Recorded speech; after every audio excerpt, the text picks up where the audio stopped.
Selamat siang. Hari ini saya bersama ditemani Bang Surya. Agak formal ya. Agak formal. Apa namanya? Kita ingin menanyakan kepada beliau bahwa perkembangan dunia hari ini seperti apa gitu. Ketika ini agak ada perbedaan antara ketika Joe Biden terpilih dengan Trump yang terpilih gitu loh. Dulu ketika Joe Biden terpilih, Putin agak enggan untuk mengucapkan selamat gitu loh. Nah, tetapi Trump berbeda gitu loh. Putin itu gimana, Bang? Trump sama Putin ini seideologi. Dalam hal? Dia sama-sama konservatif. Konservatif itu apa? Salah satu ide konservatif itu adalah dunia ini memiliki tatanan hierarkis dan antinomi. Antinomi itu berpasang-pasangan, bolak-balik, malam siang, laki-laki perempuan. Gitu. Jadi saling melengkapi, bertentangan tapi saling melengkapi. Dan ada tatanannya hierarki, susunannya atas bawah, atas tengah bawah itu ada. Ya. Nah, dan nilai-nilai ini ada dari nilai-nilai lama, khususnya dalam hal konservatif. Ini adalah Abrahamic religion itu, negara agamanya Ibrahim, yang berketuhanan yang Maha Esa itu. Dan ada nilai-nilai yang dilarang di situ, di dalam itu ada value lamanya itu. Nah, value ini, tatanan ini dijungkir kebalikan oleh liberalisme dan globalis dengan sistem chaos dan anarko. Tapi tanpa kepala. Trump ini juga fasis gak sih?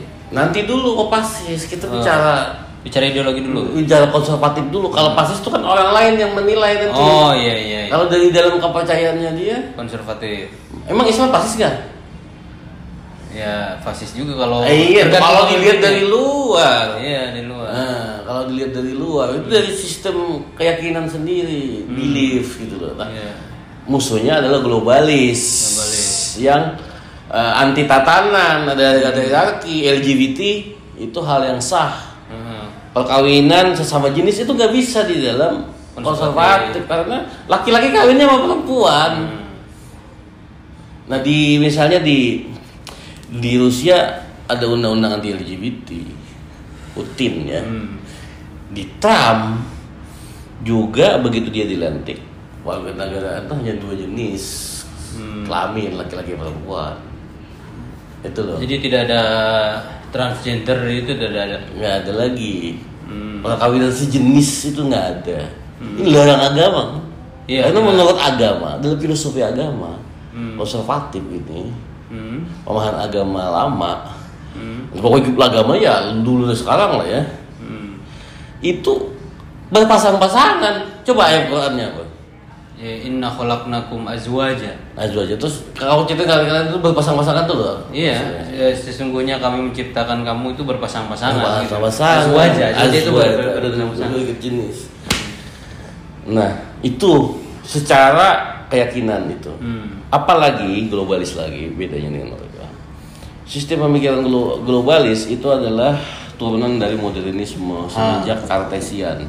Kartesian. Universal, berlaku secara universal. Kebenaran terus berlaku secara universal. Itu baik pun liberal maupun Marxisme kiri itu sama-sama menganut ideologi Kartesian, liberal, modern. Semua nilai itu harus dianut oleh seluruh dunia. Yaitu sistem demokrasi liberal itu. Yang kanan ya. Yang ke kirinya adalah internasionalis, Marxisme, sama aja dua-duanya. Ini ditentang oleh konservatisme. Bagi konservatisme secara politik, kekuasaan itu ada imperium-imperiumnya, multipolar. Jadi bangsa-bangsa itu punya nilai sendiri masing-masing. Yang semenjak datang modernisme itu dihancurin. Ya, dengan demokratisasi, legalisasi gitu kan. Dihancurin nilai-nilai lama itu. Ini ditumbuhkan lagi oleh imperium-imperium ini, imperium Putin, imperium Trump ini sekarang, imperium Modi di India, imperiumnya Xi Jinping di Cina. Itu bisa jadi multipolar dia. Jadi ada banyak imperium ya. Ada banyak imperium. Ini imperiumisme sebenarnya yang terjadi hari ini untuk melawan globalisme. Karena globalisme itu hanya sedikit yang berkuasa. Sedikit orang atau banyak orang. Kalau jadi harus disekat kekuasaan. Memang agak betapa kenapa misalnya begini ya. Dalam liberalisme misalnya semua boleh. Kalau semua boleh itu sebenarnya yang diuntungkan Cina. Karena harganya murah. Nah, apa yang bisa membendung barang Cina di seluruh dunia? Kalau pakai hitungan ekonomi pasar, nggak bisa. Kecuali dengan kita ketatkan nasionalisme secara pasis, pasis kan memang melindungi barang-barang luar masuk ke dalam. Tapi dengan pembentukan identitas gitu loh. Ini punya kami kan nggak boleh di dalam globalis. Global village ngapain kamu atas nama bangsa kamu? Membela misalnya Amerika First itu kan dia mengentalkan identitas Amerika. Amerika duluan, nggak usah bantu-bantu orang dulu, hentikan dulu. Ngapain si Biden bantu Ukraina? Kita aja susah gitu loh. Kita buat diri kita sendiri. Jadi dipaskan masing-masing, dikuatkan identitasnya. Supaya jangan rebas nilai penguasaan globalis itu.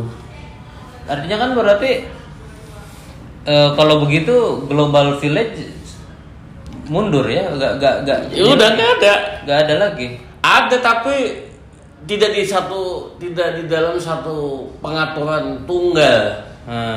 Gitu loh. Ya global village ketemu aja orang bangsa ini ketemu bangsa ini ketemu bangsa. Tapi kamu jangan maksain nilai kamu ke nilai kami. Itu jangan satu nilai. Kan satu nilai itu open society-nya suara itu satu nilai. Jadi eksklusivitas setiap bangsa itu ada. Kan ada open society atau the end of history, the end of ideologi. The end of history itu maksudnya dan yang dimaksud Fukuyama itu the end of history itu adalah ketika komunisme tumbang itu, maka kapitalisme liberal ini adalah satu-satunya kebenaran gitu. The end of history. Berarti tidak. Ini harus dibendung dengan konservatisme. Neokon itu. Kalau dulu kan yang menyetir globalisme atau kapitalisme kan Amerika kan? Orang sebagian di Amerika, sebagian yang berideologi itu. Tapi ada juga yang berideologi neokon konservatif. Ini saling memadu lah ya. Saling memadu lah. Nggak tahu ini mempengaruhi siapa. Bisa saja operasi intelijennya Rusia itu masuk dalam pikiran Amerika di pasar di pemikir think tank ultranasionalisnya Partai Republik ya. Misalnya Alexander Dugin ketemu dengan Steve Bannon. Tapi ini orang-orang semua muda-muda nih, Elon Musk, Mark Zuckerberg. Itu semua pengen dunia itu maskulin gitu loh. Laki-laki kayak itu tumbuh lagi kelelakian itu gitu loh. Ya, patriarki memang kata feminisme. Makanya si Elon Musk itu bininya banyak kan? Pokoknya Mark Zuckerberg kan didengungkan dia lihat ininya istrinya Jeff Bezos gitu gitu loh. Yang ini dianggap haras apa menurut ideologi. Tapi ini lah laki-laki gitu kira-kira dia mau menunjukkan simbol-simbol begituan gitu. Nah, jadi sistem di bawah pemerintahan global lewat PBB ini ditentang juga sama dia keluar dari WHO. Nah, kalau nanti juga WHO ya, Badan Kesehatan tuh ya. Terus kalau dia nanti kenakan tarif 100% ke negara BRICS, maka dia juga akan keluar dari WTO. Kan World Trade Organization itu kan untuk mengatur perdagangan non tarif kan antar dunia. Tapi karena semua negara yang mengatakan first, maka ya nggak ada lagi bisa saling kenakan tarif aja. Kalau nggak saling menguntungkan kita kenakan tarif masing-masing aja. Gua mau duluan gitu loh. Yang penting gua. Nah tapi di sini di dalam tatanan multipolar imperialisme itu negara kecil dihisap dalam konsepnya Alexander Dugin itu. Negara kecil dihisap. Iya, Ukraina diambil Rusia. Jadi kayak zaman dulu ya. Iya, kayak imperium. Misalnya imperium Parsi, imperium Romawi, imperium apalagi itu. Bisa jadi Irak diambil Iran. Iya, atau dia membentuk imperium sendiri. Itu kan Mesopotamia, itu imperium sendiri bisa dia bentuk. Bisa dia bentuk sendiri. Tapi yang kecil itu dihisap. Ukraina kembali kepada Shah itu, ke Rusia. Amerika nggak mau ngambil Kanada, mau ngambil Greenland, ngambil Teluk Meksiko. Cina mau ngambil Mongol. Bukan, Taiwan. Taiwan. Oh, Taiwan. Taiwan. Iya. Nah kalau, bisa nggak nangkap kamu? Iya. Kalau Prabowo mengikuti tren ini, maka kampanyenya dia adalah ngambil Singapura.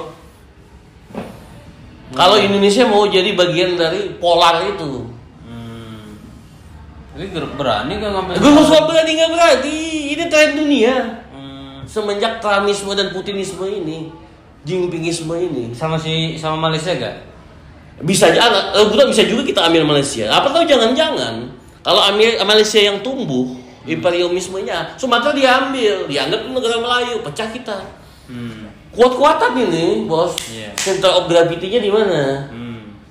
Kali kan peri-peri pinggiran. Pusat kreativitasnya di mana? Iya. Dia ketarik kita nggak? Nah, kalau kita lemah, nggak punya center of gravity, ini pecah nanti. Misalnya Papua ikut Malaysia itu sana dia, sama Kepulauan Salomon. Enggak, Kepulauan Salomon, Fiji, Vanuatu, Papua New Guinea. Dia bisa membentuk imperium sendiri kalau orang sana gitu loh. Atau Melayu, dia membentuk imperium sendiri. Pasundan kamu mau lari kemana? Jawa mau lari kemana? Jadi kayak negara federal kan sih? Bukan negara federal, dia kan kalau federal kan kecil-kecil. Yeah. Dia mau menghimpun kemana kekuatan lebih besar. Jangan-jangan kamu orang Pangandaran nanti mau pengen gabung Australia gitu loh. Gravitasinya tarik ke sana gitu loh. Ke Vanuatu sama. Vanuatu jauh. Oh, ke ini Christmas Island. Iya kan Pak Australia kan berarti bisa ketarik ke sana kamu. Jadi negara persemakmuran Inggris gitu loh. Nah kalau Indonesia tidak gagah nggak maco, bisa kehisap nanti. Bisa kehisap. Iya, kehisap yang gravitas yang lain itu loh. Jadi pecah kita. Iya. Kecuali kita gagah maco gitu loh. Kita ambil alih gitu. Berarti kalau begitu, kalau banyak yang kehisap, tinggal Jawa aja sama Jakarta ya. Nah, ingat Jawa juga tergantung nanti gennya yang kuat ini imperiumnya mana. Kalau Jawa ini kuat, dia bisa ngisap yang lain gitu loh. Maksudnya Indonesia. Jawa di Indonesia kan diapakan gitu kan. Dibentuk satu ideologi nasionalisme itu identitas bangsa. Kini karena begini loh, Cang. Yang namanya populisme itu bukan populer loh ya. Populisme itu adalah membentuk identitas dan menciptakan musuh. Gak ada, politik itu begitu antagonis dia. Iya. Dan itu kan dipakai oleh semua orang. Kalau populisme kiri nih ya, identitasnya apa? Identitasnya apa? Proletar. Musuhnya apa? Borjuis. Nah, misalnya fasisme, si Hitler kanan tuh. Identitasnya apa? Ras Arya. Jerman. Musuhnya siapa? Yahudi. Jadi itu politik tuh begitu. Jadi bukan anti politik identitas, tapi identitasi politik yang diperlukan. Bukan deradikalisasi, tapi radikalisasi politik yang diperlukan di dalam konservatisme. Itu radikal konservatisme revolusioner ini yang dinamakan gerakan Trump ini. Radikal neokonservatisme revolusioner. Gila, ini nguncang dunia loh ini. Waktu kemarin kan Prabowo bertemu sama Stephen siapa tuh Bang? Yang penghubung budaya Rusia dan Amerika itu. Stephen siapa itu ya? Nggak tahu, Stephen Seagal itu. Iya. Ada hubungannya gak sih sebetulnya? Agak tahu. Nggak tahu juga. Nggak tahu. Soalnya kan hubungan dia sama Rusia dan Amerika dekat. Itu kan soal hubungan internasional. Ini soal ideologi dan manifesto apa yang mau kita ciptakan. Jangan sampai ketinggalan juga berarti Indonesia. Bukan hanya ketinggalan, membentukkan identitas kita ini siapa? Yeah. Aku siapa? Aku mau kemana? Wong Jawa, musuhku siapa? Ini Amerika. Dia mau membentuk Amerika Plus. Dia mau ke Mars duluan. Ini dunia ini nggak penting lagi kata dia. Yang nggak nih. Kita mau ke Greenland. Yang isinya di situ salju gitu loh. Mau kita main ke sana. Kita mau ke Mars. Kita manusia hebat, orang Amerika. Saking hebatkan dirinya. Jangan gampang dengan kehebatan orang ini. Coba nanti dia kalau di Amerika Plus, kita kena tarik. Karena kita break misalnya. Kita kena tarik misalnya kita ekspor rotan atau apa ke sana, kena tarik 100%. Kita bisa tit for tat sama dia. Tit for tat tuh kalau mukul gue tendang lo gitu, lo pukul juga gitu. Kita bisa kenakan tarik ke McDonald masuk sini. Lo langsung mahal harga bisa. Kena gelombang lo kita.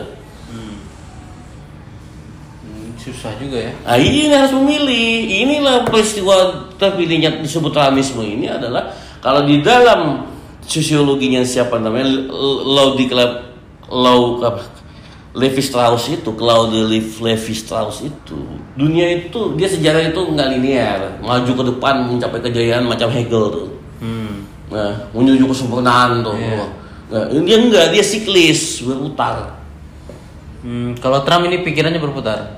Ini orang konservatif rata-rata siklis, mengulang sejarah. Mengulang sejarah, tapi dia bagi dalam 4 fase, 4 cun. Cun pertama penguatan kuatnya institusionalisme dan kolektivisme.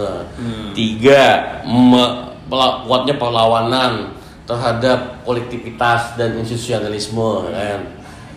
Cun ketiga menguatnya liberalisme, individualisme, lemahnya institusi. Ya. Cun keempat bobroknya liberalisme, individualisme, dan kehancuran globalis, menuju munculnya lagi cun pertama lagi.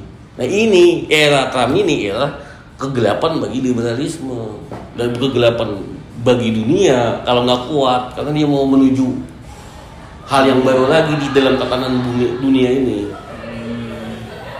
Mana lo? Oh no, ojo cete-cete analisa. Ya jangan-jangan nanti Kalimantan terserap sama Sarawak tuh. Makanya ada benarnya juga. Misalnya Rawitah Melayu itu. Iya. Ya kalau Indonesia ini hebat memang. Sudah 80 tahun nggak pecah-pecah. Kalau negara Eropa Timur itu sudah berapa kali ganti negara dia? Dalam 80 tahun. Dari Austro-Hongari, pecah nanti Yugoslavia, Cekoslavia, jadi Balkan tuh balkanisasi dipecah-pecah. Berapa kali dia ganti negara? Yang bisa menyatukan apa nanti? Bangsa. Negaranya bubar, bangsanya masih ada. Nah, dulu pertama disatukan oleh komunisme, dipecah oleh revolusi warna, dipecah dalam bangsa-bangsa kecil-kecil ini. Nanti mau dihisap lagi dalam bangsa-bangsa besar, bangsa Slavik, berubah lagi negaranya. Karena pertarungan kebudayaan, pertarungan kebangsaan ini. Nah kalau misalnya Rawitah Melayu, dia bisa bergabung antara negara Melayu. Kalau Indonesia secara sistem ini contoh ya, secara sistem kenegaraan ini kesadarannya udah hancur, bubar. Yang tersisa kan bangsa. Iya, bangsa. Kamu sebagai Sunda nggak bisa dicabut. Sebagai bangsa ini, warga negara Indonesia bisa tercabut kalau negaranya bubar. Bangsa bisa bubar, kagak bisa. Nggak bisa. Nggak bisa, itu yang tersisa. Dan kita nggak mau juga bergabung sama bangsa Jawa gitu. Nah itu. Dan kalau Melayu itu pernah disatukan dalam huruf Arab Melayu itu. Sebelum masuknya penjajah dan ada penjajah. Itu ada bahasa pemersatunya loh, hurufnya loh. Identitas huruf. Pegon Melayu. Kalau istilah kita tuh Arab Melayu istilah namanya. Ada pemersatunya. Itu sampai ke Patanisan dan di Thailand. Nah kalau bangsa bubar, yang sisa apa? Kalau negara bubar, bangsa.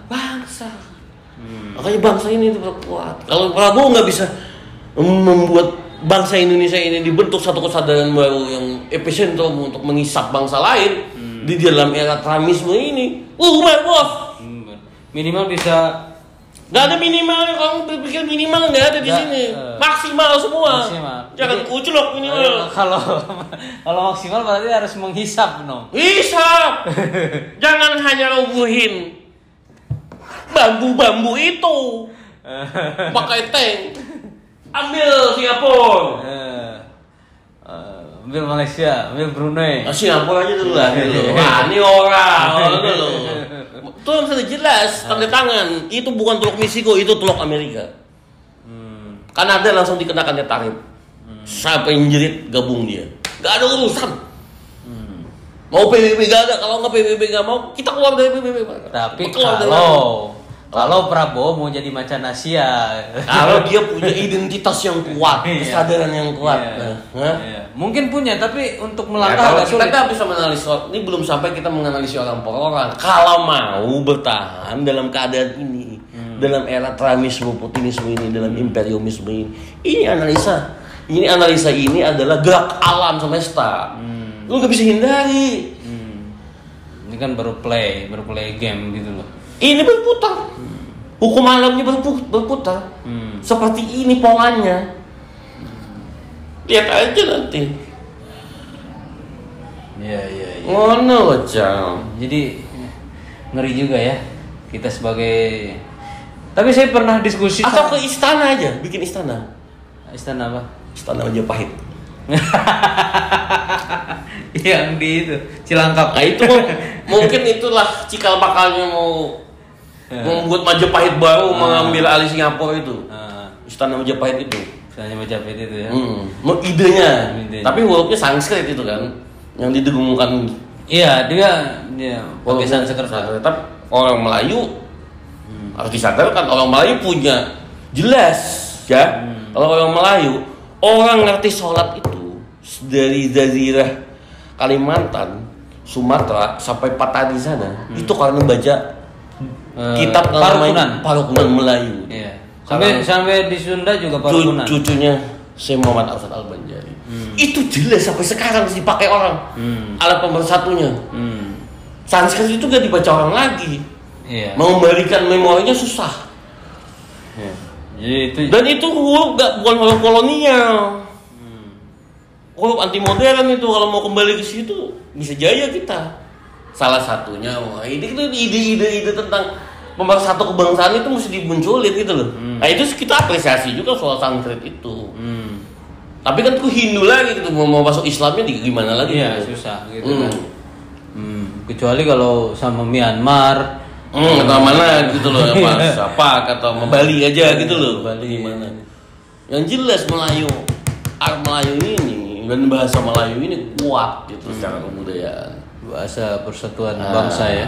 Iya. Tapi gimana Prabowo memformulasi ini gitu semuanya? Bahwa dia melampaui yang Sanskrit, melampaui yang yang Melayu, disatukannya dalam satu kekuatan bangsa yang besar ini, identitas bangsa yang berjati diri besar ini. Tapi harus punya watak ekspansionis di dalam era ini. Pidato ambil alih Singapura.